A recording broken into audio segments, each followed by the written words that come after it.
on. Yeah. You're live. Okay, good morning. Tom Schin, it is awesome to see you here this morning. Wonderful Always to a see you fun too. day. Yeah, it's Yeah. always a great day when you join us for Thursdays at Culture Talk. If you are joining us live, we are excited that you've taken some time to be with us this morning to talk about developing frontline leaders. This is a topic that I think is really critical to so many components of what we're trying to work on here at Culture Talk. And that's why we tapped Tom to help us, design a map through this really challenging conversation. Tom Schin has been certified with Culture Talk for several years, but that belies the length of time that he and I have been kicking around and getting to know one another over the course of, I don't know, something like 15 plus I years. think so. I think so. I Yeah. don't want to count anymore. Yeah, exactly. So if you're here today, it's because you've been following our work, you've been following Tom's work, and really digging in perhaps to the opportunity with developing people at all stages of their career. But in particular, we want to focus on those people who are closest to the work today.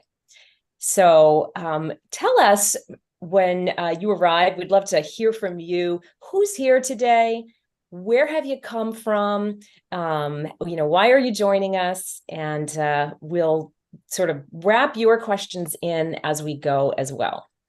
Let me back up a little bit and tell you a moment. Culture Talk, if you're new to this conversation, is a platform that allows you to measure and define organizational culture and turn it into a tangible tool that can help you drive business outcomes. One of the ways in which it can drive business outcomes is in this conversation around leadership. And Tom, who is joining us from Build Better Culture, is somebody who's really good and has a lot of skill and background and expertise in working with people at a leadership level, and in particular in the manufacturing sector. So where there is a great need and a real hunger to learn about how to develop leaders. So I'm going to let you introduce yourself in more detail, Tom, and I'd love to hear more about what's up at Build Better Culture and a new program you're offering, leading into 2024. Awesome. Thanks again for having me. So where this all started, it was pre-pandemic. You and I have been talking about archetypes and the language around that, and I was hooked from day one. And it took a hot minute for me to kind of sign up into the Uh-huh. partner group and go through the certification program. But once I did, it was full steam ahead. And so the calling to help organizations with leadership concepts came way back in my publishing days. I had a great mentor, a friend, Paul Kelly, who's now at Sunmark, and he had a learning and development program that I just fell in love with, and it was sort of kind of the messaging that just struck home and said to me, I love this stuff. And so as you came into the picture several years later, the trickling of a path started to form. And Mm. so here we are. We'll fast forward into 2019, 2020-ish, when I, set up the DBA, set up the LLC, and decided, all right, I'm going to make this part of my livelihood. I want to be able to share lessons, share experiences, and really help transform those who have a yearning for knowledge, just not a platform to put it in play. And so I Right. find, especially with manufacturing companies, they're so busy doing, putting the widgets in the box, making the widget, teaching folks how to make those widgets or service those widgets, et cetera. They never have time to develop those skills that make them better leaders. Sometimes, there are certainly are folks who are stronger at it than others, just instinctually, but there's a lot of folks who just, they don't know what to say. And so Mhm. here we are today talking about learning and development, and the paths that employers can take to invest in their leaders, their future leaders, their current leaders who haven't had that training. And so, 2024 is around the corner, and you know, all the great things that we have in front of us. It's upon us to train those folks to be those great next leaders for these new generations that are coming in the workforce. Right. And the idea, and we hear this a lot, I think, in somebody who rises up to a certain position, or maybe even gets hired in, and you have lots of experience as at identifying like who's a good fit to be hired in, from the recruiting function into an organization or into a specific role. But I think that many times the default is to identify people who have a certain number of years of experience or a certain type of experience, something that they've been successful in a technical function, or a particular deliverable that they've been able to create in that functional area. And yet they have never had to, or had a real need to exercise those leadership skills that are going to allow them to lead a group of people, to become a people leader, as opposed to a functional leader. So one of the things I want to, do a little discovery around is, what are the characteristics when we're looking for those people to promote, so that we don't fall into the trap of just saying, well, this person expected to be promoted. They've been here X number of years, and so they deserve this promotion. And how can we instead identify the characteristics, the traits that will help them to be, and there's all kinds of people who will be a good leader. But we can use some clues as a starting point, and that's where the archetypes really allow us, with a little bit of knowledge, to assess, suss that out to some degree. So, I mean, for instance, I'll pick out a pattern that is easy to identify maybe as a starting point. So I think when we have a hero pattern that we can just, almost instinctively identify in somebody, that might Mhm. be easy to see them as a potential leader. They're someone who inspires the people around them. They're very goal oriented. They get people to work on a team in an effective way. And so those people are often, getting the whole team to row together. And that might be one characteristic, that we can visibly see and say, aha, this person should be pulled into this more formal training effort. But there's other ones too. There's other patterns within the archetypes. I don't know, which ones do you identify most with? The hero speaks loudly to me. It's usually the person that has a natural inclination to jump in and say, "Hey, here's a path. Let's go after it. Here's what we should all do." And they start directing traffic even to some extent, right? Uh-huh. You see it a lot with sports teams and competitive units where, certainly in sales environments, um, that part jumps right in terms of trying to find that solution and inspire everyone to, as you put it, row in the same direction. Take it from fitness perspective, et cetera. Anytime you have somebody who really is about uh, taking charge in some respects, Yeah.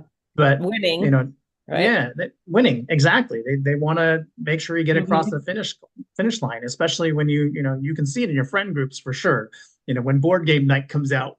That's But if you have right. any of those kind of competitive elements in your workplace, when you have some of those company picnics and so forth, you'll see some of them rise out. Mm-hmm. The other ones that stick out to me, caregiver is always a big one. Mm. Those folks that are a bit more in tune with sort of that softer side, wanting to prop folks up, not really concerned about credit for themselves. They really want Yeah, to kind of the foster. silent eye on the room, the ability to read what other Yeah, people need before they speak up, before they even ask for it, especially since a lot of people don't necessarily, get noisy about what they need. that's the biggest thing. I went through Leadership Saratoga several years back, and that was one of the Mm-hmm. elements is we discovered early is that there were some very vocal folks in some of the subgroups and others who said, Mm-hmm. "Hey, well, what about me?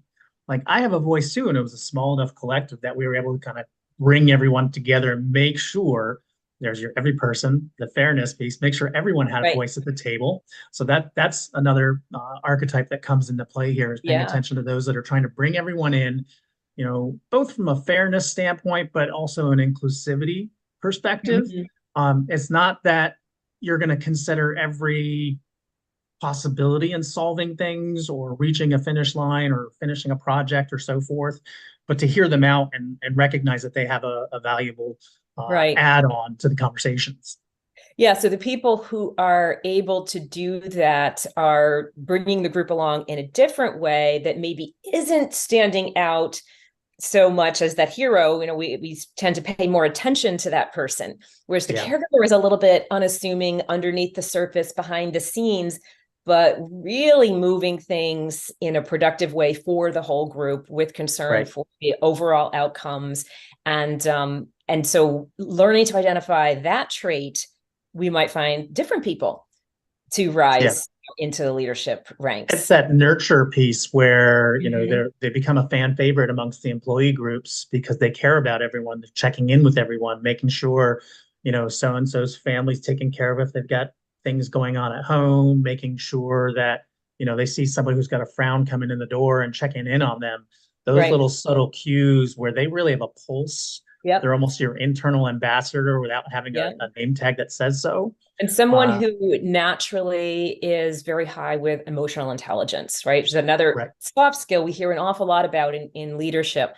So we can identify those caregivers, then we can, pull people forward that have a leg up in Yeah. that way. Yeah. And And they then a may be couple a little others. resistant. What's that? Yeah, I was going to say they may be a little resistant to kind of taking that leadership Oh, to see themselves. crown. Yeah, Right, right. Which is where, and we can get into this, using some kind of assessment, like the Culture Talk assessment, to help them see it and identify it as part of the natural story of their and the patterns that they live into, can help them to clarify, okay, yeah, and take ownership in that way. Another couple, there's lots of ways, and we have 12 patterns within the platform, and each one of them has a certain bent that makes them a particular style of leader, and might make them a particular, a strong leader for a particular group of people who might really function better with a different style of leader. So I think that, being aware of the group dynamic would help also to identify maybe a ruler would be good in a particular organization or for a particular group, somebody who is really clear about the overall guidelines, system, structure that we need to yeah. follow for success, and might have a And you group of need people that. who want that kind of, strong, consistent message around what to do next. Could be real welcome in some cases. Yeah, and a lot of So, times I find that you'll have a mixture in a leadership team. You'll have a few different complementary strengths. mhm, It's not that they all don't. You and I know it's not that you don't have these elements in you. It's just what comes out naturally and first. From a reaction standpoint, those rulers stand out. They will help drive that ship and pick the direction and keep it very organized and efficient. And then those caregivers will come in and say, "Oh, what about John, Bob, Susie, Frank, so and so," and they'll weave in the mhm. softer pieces to make sure you're Right. inclusive across the board. Right, right. And when we get into talking about the development of those individuals, then, and we can chat about this a little later, but they need to, strengthen other skills that might not come Mhm. naturally. So how do we cross train, what comes naturally to where do you need to develop a little bit more muscle in your leadership style? So one thing, when we talked about how to identify them or hire the right people with the right characteristics into those leadership roles. Now we get into this question of how to develop them and how much time, right? Or how much money should we Right. spend? So we've put a little poll in the comments, and thanks to Isabel, who is working with us from Culture Talk today to facilitate this. We would love to hear from you. What do you do? What is your current practice, whether you're working internally with a team of people and developing leaders, or you're a consultant and supporting clients in this conversation? Are you developing people by committing to 1 hour a week, 2 hours a week, 3 hours a week? Well, what is the commitment in terms of various aspects of training that you are currently spending? And then we're going to talk about how much do people need. So we'll give you a moment to post your comments in the chat by liking the option that represents your current status. And there's one for zero too. So if you're here today because you're like, we're not even doing it and we need to know how, then go ahead and check zero. We just want to do a little, pulse check of the audience and say where, what are you currently doing around Right. And there's no development? shame in any of those answers because at some level, part of you or part of the audience here is present because you're open for new knowledge. And that's the other piece that we didn't get into about signs to look for in aspiring leaders is that thirst for knowledge and growth. And really, I find, I'll go on a tangent here, the folks that want to help others do better, do more, be more efficient and grow, it's kind of that servant leader mindset. Mm-hmm. That really comes to mind. So, 0, 1, 2, 3, whatever that number is, like the one that fits for you, it just gives us a pulse on who's doing what and how much time you're spending on things. Right, right. And there's some statistics too, more and more attention being paid to this topic over the past few years, and especially coming out of the pandemic, of what people are asking for. So people are making it known that the request for leadership is really important and strong. So we're getting some feedback here. So we're seeing 1 hour a week is coming through, 2 hours a week with a fewer. So we have 3 people saying they're spending 1 hour a week. One person saying 2 hours a week on training. We'll keep an eye on that and see what else you guys have got. But how does that sync up? Where are you spending that time? And Tom, question for you: how many hours is ideal? Right? If we are supposed to be thinking about this from a continuous perspective, how many Right. hours should an organization spend? And why? So first I'll say some is better than none, Mm-hmm. right? So we get to this point in our career because we acquire knowledge and practice it and implement it and get better and better and better. There's a point at which just naturally you get so busy doing that learning how to do something new just goes by the wayside. Seems like a So it's important. distraction. Yeah. Yeah. Well, yeah, again, in year end time of frame or when you're doing goal setting in the beginning of the year, those can be other distractions that come into that picture where there's so much going on. You don't have time to invest in that. But I would say, if you can invest at least an hour a week, think about it from a, 1 out of 40 hours. And granted, most of your managers or supervisors, emerging leaders are probably working more than that. But if you can at least invest an hour to 2 hours a week, that's a sweet spot because some of it's going to be self-driven and maybe on a biweekly or a monthly cadence, you're providing something more of a in-person or more regimented program to help them along. But it's one thing that it's not. It's not, your standard weekly meeting.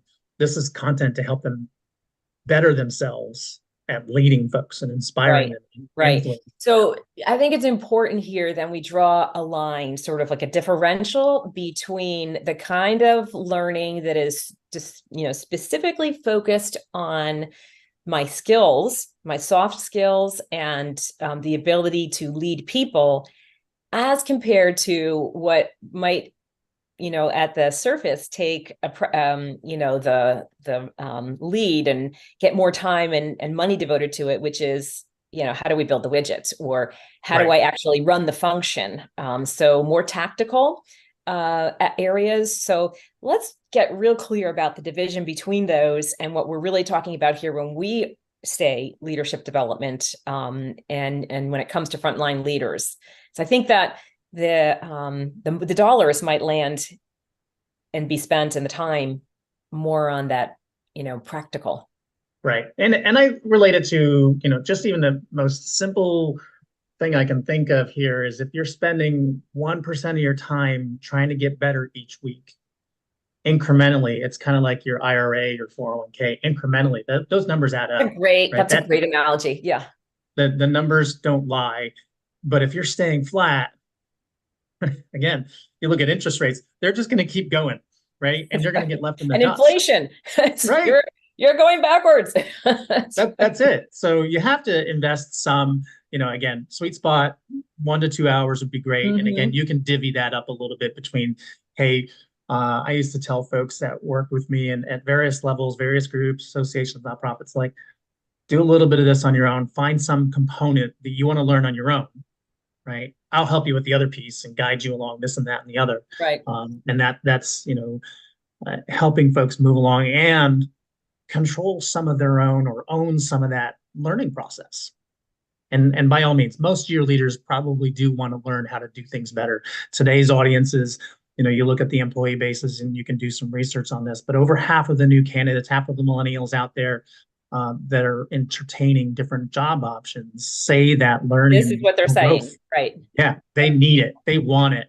And it doesn't mean that they want that title tomorrow or today, but they want these skills so they're prepared for it.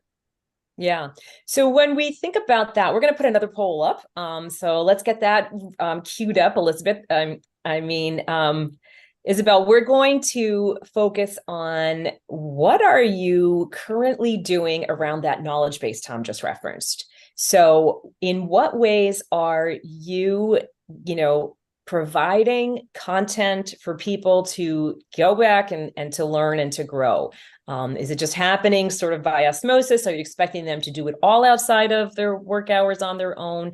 What are the ways that you are getting them to access to content and information and programs? So we'll give you a moment to think about and respond to that. And then while you're doing that, we're just going to keep talking here a little bit about maybe, how much time that you need to focus on the difference between, okay, go learn. And then the other two components of it, which are practice it and deploy it. Because it's one thing to go off to a classroom and, be taught in an instructive type of way. And it's quite another thing to actually be on the job and using it. And it's a journey. We're constantly going through this journey. Now, we're getting some feedback on the second poll here, Tom, and winging it has the most votes, with self-directed learning being the runner-up. So I think we're starting to dig into some of the problem here around where that knowledge base is housed and how we're training people. So talk to us a little bit about the different ways of going about this. Right. So winging it, it happens. Look, we all run into a point where something is better than nothing. Again, I'll say that over and over again. Moving some positive direction here is better than none. But some things that you can do when you talked about self-directed, as far as a learning tool, newsletters come to mind. I get pummeled with them. I'm sure everyone else does too. But if you think about especially in the manufacturing sector, where a lot of these folks aren't in front of a computer, getting the chance to read a newsletter isn't always available to them. So how do you foster that knowledge transfer? How do you help them with different scenarios? I like role playing. I like more discussion-based activities with frontline leaders, because it gives them a chance to say, hey, I've got one person who's doing this, I've got another person who's doing that. How do I handle this? How have you handled that? A lot of times they tend to manage folks the way they've seen. Again, you put osmosis out there. It's kind of the same thing. It's what you've witnessed in the past. Like, if your parent was a yeller and screamer, chances are you picked up some of those habits, right? Go off the handle and have a hissy fit or what have you. But in the same token, you have a good leader who demonstrates that emotional intelligence to realize somebody's having a bad day. When you bring all these pieces together, when you're able to role play with 2 or 3 other folks, whether they're within your organization or outside of it, and you have some people in different industries giving you different takes. Hey, have you thought about this? Hey, have you thought about that? Here's how I've done that in the past. It gives you some real time to process and start to practice those words. Well, and that speaks to, so, just to point out the obvious, like, if you're in a situation where you're doing some role play, it's very intentional, and it's time that's been set aside outside of your time spent, actually with the people managing it in that function. You have to set aside some classroom time or some collaboration time where you've got other people who are willing to play with you in this space to do that role play, and to call out situations that perhaps you don't, you haven't run into yet because of crisis, being able to prepare for leading through things that are challenging or tough. The first time that all eyes are on you, you don't want it to be the first time that you've thought about this Right. particular situation. Or, let's just take a very common need is for leaders to be able to manage and navigate conflict. Like you just pointed out, if your model coming into the job for managing conflict wasn't a positive one, it's imperative that you practice a better model before you're tasked with being the one to respond and to deal with that conflict. So that's Mhm. why even in our certification onboarding program at Culture Talk, we have tools and practices, coaching modules that allow you to try it out on yourself, usually first, and to take it apart and to almost, diagram it, like, okay, let's map it out and get clear about what's going on in this conflict. Let's get curious about it before, there's when it's you and it's in the moment, it feels personal. When you have some time and space between it and a model to practice it outside of the actual event, then you have the opportunity to depersonalize it, or maybe there's enough space between when it happened and the time you're looking at it that you can, the pressure is off, or the tensions are down a little bit. And then by mapping it out, you can learn something from it and make some clear decisions around it. And so that's a practice that we find particularly valuable. And in training leaders, I think it's important as well that they have a chance to practice the skills and to apply them in a way that's it's safe, right? They're not Right. vulnerable. And they can be free to make mistakes in those test scenarios where they Mhm. stumble through some phrasing that doesn't sound exactly right, or their resting face, as you might call it, may say something different than the words that are coming out of their mouth, because Right. that can happen too. It's just being comfortable saying the words. It's kind of like when I went through sales training, any number of times, they always said, practice this in the mirror 6 times or 7 times every morning. You know, it takes a while to get comfortable, and just being a little present to have some of these uncomfortable conversations, even if it never comes to fruition, you're going to be able to take those stories and examples as a Right. leader, as an emerging manager, and so forth, that you'll have thought of different things and thought, hey, I need to be mindful of how this person's face looks, how their body language is speaking to me, whether on screen or not. Most manufacturers are right in front of them. Right. Even in the logistics space, you have kind of boots on the ground, if you will. So to be able to put yourself in those scenarios and practice with other folks who are going, they'll be able to role play the employee, no problem, because they have that person or have had that That's person. right. They've got that experience, right? So yeah, so plenty of time for you in that practice situation to be sort of confronted, affronted, and then interestingly, like you've probably been on the other side as well, if you're a leader that's come up through the ranks and now you find yourself on the other side. And it's amazing what happens when you're wearing someone else's shoes. You might be having some flashbacks to all the times when you assumed, what someone else should do, and now it's your Right. turn, and Right. you're in that place where you're the one who has to actually take responsibility for the outcomes of what happens, and it's going to impact you as well. So it's easy to make assumptions when you're a potential leader, and very different when you're in those shoes, and the outcomes are not only going to impact the people involved, but it's going to impact you as well.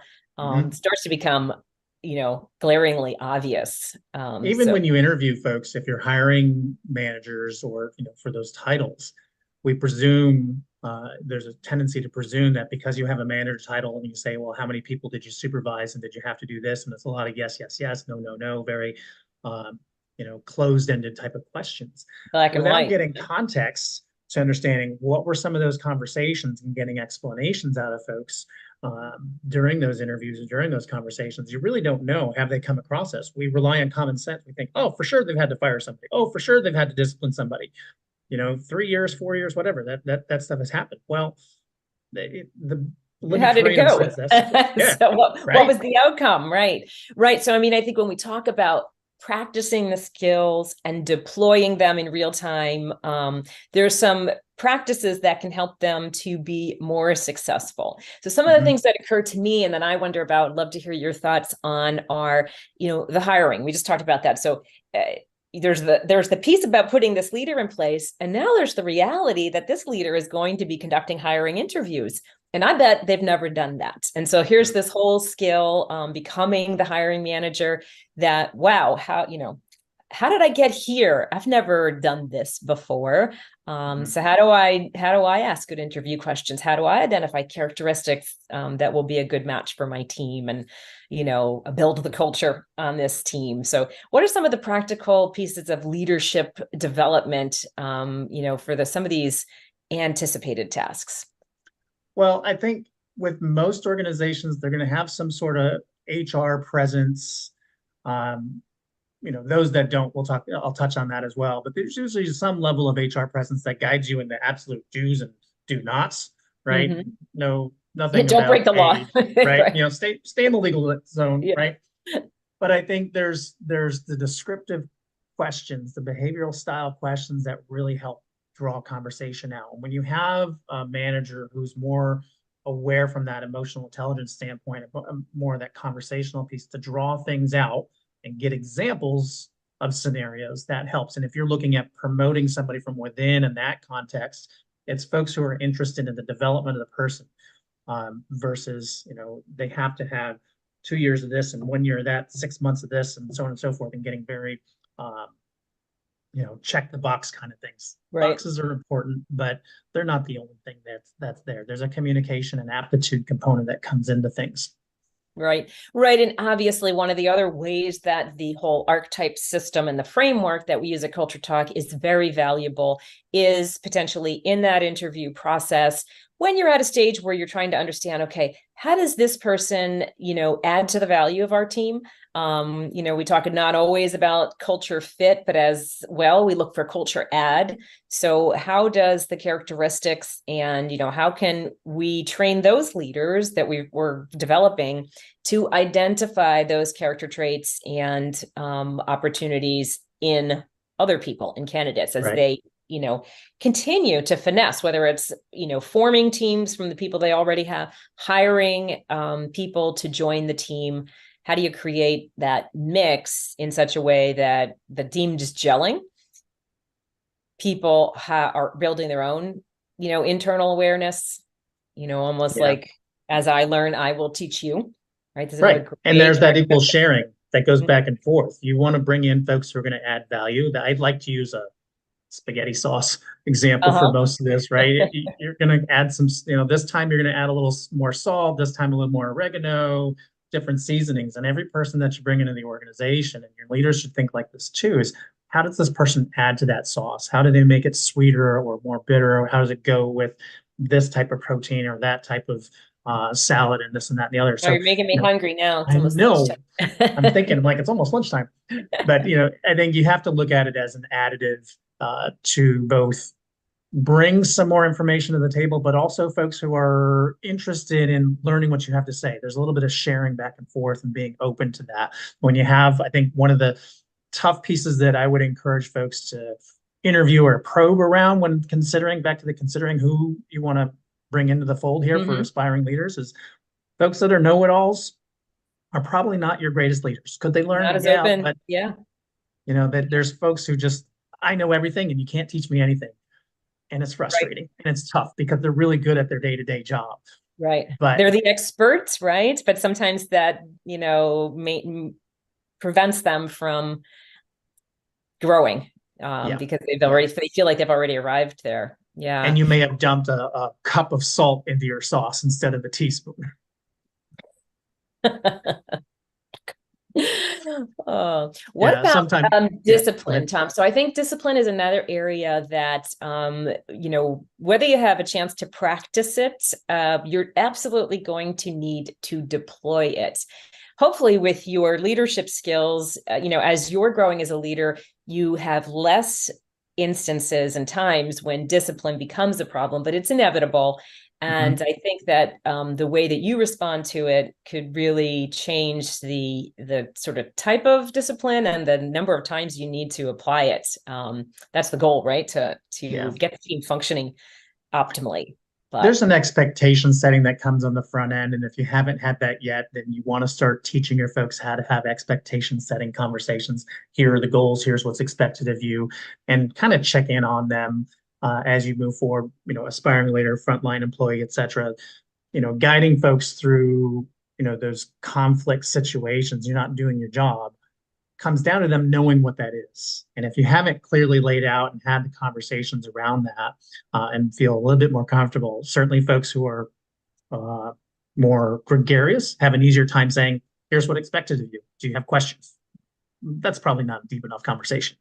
But Right. we've got a bridge here, and that comes with onboarding, that comes with kind of setting the stage, 30, 60, 90-day plans as you bring in new people, but teaching folks how to have those conversations and encouraging questions, not just saying, do you have questions? That Right. doesn't really Right. cut it. Most folks are going to say, Right. no. It's kind of like when you go through benefit statements. Do you have any questions? My Not brain's until I full of, need them. right. So you have to create some scenarios. Let's talk about what that looks like, Yeah. right? Again, back to the sort of role-playing examples, but you're walking through scenarios. All right, so when you have a child, presuming they don't have a child, here's what this looks like. Your schedule is going to be very like this, or when they get to kindergarten, have to get on the bus and blah, blah, blah. It's just kind of bringing some real world scenarios. I talk about improv with you once in a while. We talk about Yeah. cat, hoppet, and mopco and so forth. But Uh-huh. there's that moment where you're putting some information out there to test the waters, and it's okay to stumble through some of those conversations. But improv is a great way to kind of bring in some different elements to make people think of the unexpected. Yeah. And, I think that one of the things you reference is really important, getting more clarity around and even just writing it down and systemizing the cadence with which you need to communicate. One of the tactics that we learned, back in a prior version of my career where we were really focused on brand and messaging in the advertising world, you say that you have to tell somebody something. It used to be 7 times. I think it's a lot more now because of the attention spans people have. But there's Probably. a certain cadence where you have to put content and information in front of your audience before you can expect them to have certain levels of recall and ownership of that information. So I Mhm. love what you share about the communication piece. I mean, I think the communication piece of leadership is something that we could educate and practice on forever and ever. There's really never enough to uncover all of the nuances of working with people. We like Yeah. to say culture talk, it's the that component of getting human beings to work together well. The communication plays such an important role. So I think from a leadership perspective and a time perspective, how many hours you're spending deploying, following up on, and making sure that communication happened in both directions. So Right. it's not enough to lay it out there, but taking responsibility for it being actually heard, and it's getting some kind of feedback that tells you that the people you're trying to communicate with and lead have actually heard what you said and they understand it. you It's know really funny. So I use this example from time to time where somebody will tell me, whether interview, discussion, what have you, I'll repeat back something intentionally incorrectly just to make sure. Because if I get a hint that someone's not really paying attention, I'll uh-huh. spit something out just to see. I'm like, A, I want to make sure I got it right. So if I got it definitely wrong and they go completely different direction, then who knows what happens from there. But Yeah, generally when they'll it's correct you, right. right? Where's the They'll script now? they'll say, no, it actually is this. And then I'll explain. It's like, okay, I just wanted to make sure I understood that clearly. And it gives you Yeah. another chance to have them reframe or rephrase some portion of that conversation. And you can do that in the role plays as well. Right. Right. And that's where, again, knowing somebody else's point of view through archetype allows you Yep. to hear, so you can hear differently when I understand what your point of view is, because you're going to use a Mm-hmm. different word, a different concept. I had a great conversation with somebody. It was actually a sales call yesterday where they paused between each sort of segment of conversation, repeated back to me what they understood about what we had just talked about. Very And methodical. it was very good because there was, great clarity between us about where things stood. So I loved the tactic. Turned into a very successful conversation. So, anyway, speaking of success, Tom, let's talk about your upcoming program, because the program you've designed with Build Better Culture is starting in January, and Yes. it's designed to take someone from manager to leader Mm-hmm. and to turn them into a successful leader, not an accidental leader. Right. So tell us more about that. When does it start? How might somebody who's working with folks, sign up for that and learn more? So I've set up two different cadences. One's on a weekly cadence, one's on a bi-weekly cadence. Different folks have different timing that works well for them, either start of the day, middle of the day, but also on a week-to-week basis. Some people need more time to practice. So I've Mhm. designed this 6 session program that gives them 90 minutes to 2 hours of content related to identifying who they are. We'll go through the archetypes, help them understand so they can start to better understand their people's motivations and what, Self-assess. Hmm. yep, and I think that's a big part of it is giving them some vocabulary, which is what Culture Talk does for all of us. Gives a vocabulary for them to engage one another and understand who's coming from where, what do I need to understand, what calls to them, what's harder for them. Hmm. So we start there. We go into things like accountability, how to hold themselves as the aspiring leader or aspiring manager, how to hold themselves better accountable. I have those conversations with folks on a regular enough cadence that it's important to understand some of this is on me, That's right. right? And Ultimately, yeah, owning I'm the those, one with the title, right? right? I've got to do a better job at this. I got to communicate or schedule or this and that and the other. And how to relay that and influence those folks a little bit better. We'll talk a little bit more about emotional intelligence. And all along the way, there's practice and elements. And this all centers around building a stronger culture. The name Build Better Culture didn't come out of nowhere. It came out of you're here, you want to get a step further and a step further and a step further. You want to build a better culture.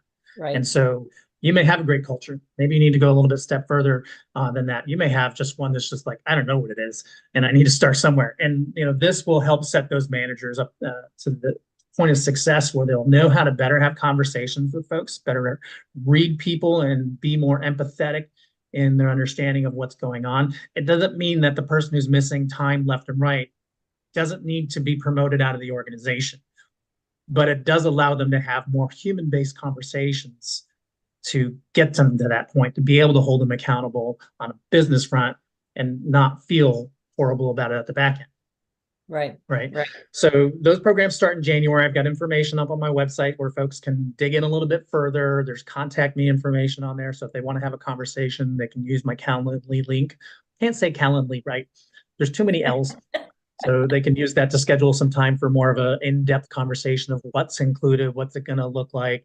And then beyond that, if somebody, if there's folks who don't fit into that schedule mode, I can work with them, or if there's a group of them, if there's 3 or 4 Yeah. at one particular organization and they want to kind of include them all in one session, we can do some of that too. And I've done some of those individual workshop type of things over the last year or two to help larger Yeah. groups with. To a group within the organization. So a custom delivery. Yeah. Yeah. Great. Awesome. Awesome. And if you are somebody who is interested in learning more about the Culture Talk platform and wants to deploy the work that Tom is doing for your own clients or within your own organization, if you have a team of people who want to deploy these tools at a large scale within your enterprise, then please reach out to us at Culture Talk. We're very happy to talk to you about our platform and how you get involved and learn the framework of archetype that Tom and I have been using to sort of frame this conversation today. And we're happy to share with you and set up a time to connect as well. So we'll post some links below the conversation here to both Build Better Culture and to Culture Talks so that you can find us as well. Our next onboarding begins on January 23rd. It's an 8-week program, and it'll get you solidly started on the platform. So we look forward to telling you more about that as well. So, Tom, thank you, as always, for being here. I Enjoyed the appreciate you very conversation. much. Thanks for Appreciate you. the questions and the conversation here. It's always, it's the time could just go on and on and on in these conversations. You just talk about it till the cows come home, as they say. Yeah, absolutely. Lots of good stuff. So we'll look forward to talking again. And in the meantime, thanks for being here.